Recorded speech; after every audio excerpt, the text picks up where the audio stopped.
ইতিমধ্যেই বিভিন্ন রাজনৈতিক দল তাদের সভা তাদের প্রচার অব্যাহত রাখছে, অর্থাৎ বিভিন্ন জায়গায় সভা চলছে এবং এই সভা বা বিভিন্ন কর্মসূচিকে সামনে রেখে যোগদান সভাও কিন্তু অব্যাহত রয়েছে। মূলত নির্বাচনের প্রাক মুহূর্তে যোগদান সভার হিড়িক লেগেই থাকে।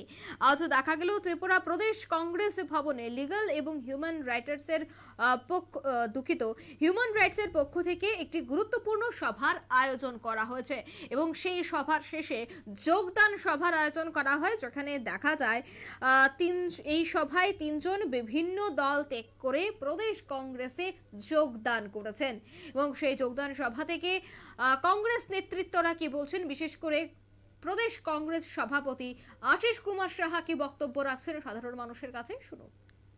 প্রদেশ কংগ্রেস লিগ্যাল এন্ড হিউম্যান ডিপার্টমেন্টে যে সভা এখানে অনুষ্ঠিত হয়, আমাদের এই সভায় রাজ্যের বিভিন্ন বারে যারা আইনজীবী হিসাবে কর্মরত প্রায় 40 জনের অধিক সমবেত হয়ে এই দেশে গণতন্ত্র হত্যাকারী, সংবিধানের অমান্যতা, সংসদ থেকে 146 জন সাংসদকে বহিষ্কার করার সিদ্ধান্ত যা স্বৈরাচারী মোদী সরকার গ্রহণ করেছে, তার বিরুদ্ধে প্রতিবাদ এবং ক্ষোভ প্রকাশ করা হয়।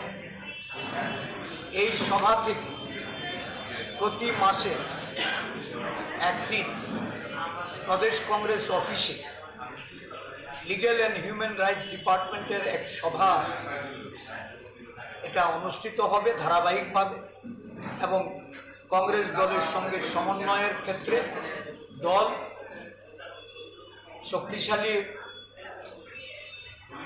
করার লক্ষ্যে এই লিগ্যাল হিউম্যান রাইটস ডিপার্টমেন্ট সভা করে।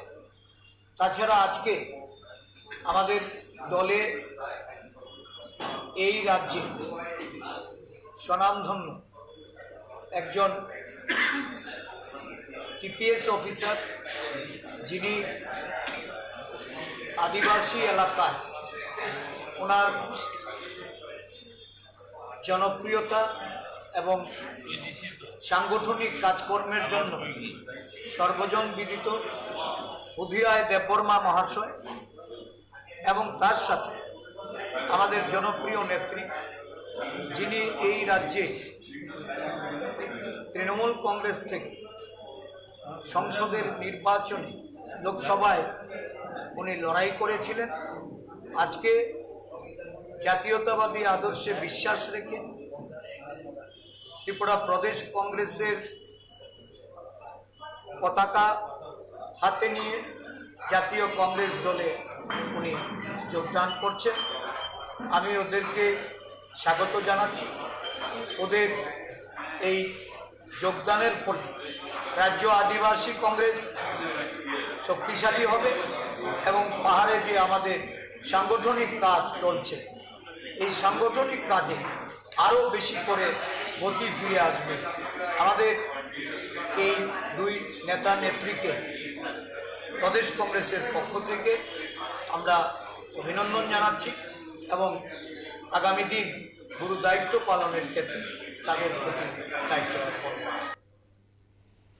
আপনারা শুনলেন প্রদেশ কংগ্রেস সভাপতির বক্তব্য। মূলত সাংগঠনিক শক্তি বৃদ্ধি করতেই এই ধরনের সভা এবং আগামীতেও রাজ্যের বিভিন্ন জায়গায় বিভিন্ন সভার আয়োজন করবে এবং কংগ্রেস কর্মী সমর্থকদের এক প্রকার উজ্জীবিত করতেই এই ধরনের সভা বলে রাজনৈতিক বিশ্লেষকদের মত। এই নিচে ছোট্ট একটি বিজ্ঞাপন বিরতির সাথে থাকুন।